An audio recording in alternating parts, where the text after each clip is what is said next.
Okay, this video is going to give you kind of like a rough shot, quick of the next paper. So we had the women's rights paper that you guys did for me about a week or so ago.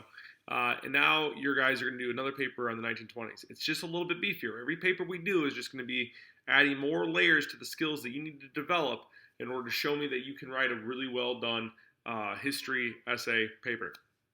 So this one, instead of going to one site, you have to come up with three sources to back up whatever argument that you're trying to make. Now, I'm giving you the option of 4 arguments.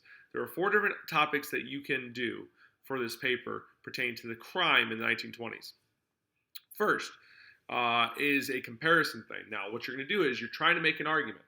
The argument is if you choose number 1 on the options for the rubric that you can open when you open the link, is crime in the 1920s and selling alcohol was similar to crime in the 1980s when gangs sold crack. Or you can even use drugs nowadays. I'm just giving the 80s crack epidemic because we're going to talk about that in class. So that's topic 1 is crime in the 1920s selling alcohol is similar, if not almost the same as selling crack in the 80s or selling illegal drugs now. Option number 2, you're going to tell me why Al Capone is popular. Al Capone was popular and got power and got respect and got money because of this. And it should be 3 arguments. Remember, with essays, you want 3 strong arguments, 3 legs to your stool to make sure that that thing doesn't fall over. So you want 3 solid arguments to why he gained power, why he gained respect of the people, why he got as much money as he did. Tell me what he did. Option number 3, I want you to make a case, a legal case against Al Capone that he did orchestrate the St. Valentine's Day Massacre.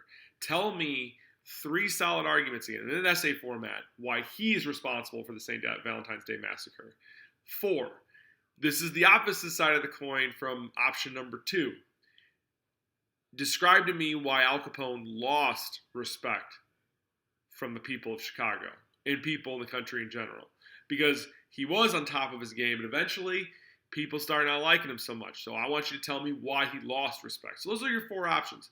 You need to find 3 sources minimum.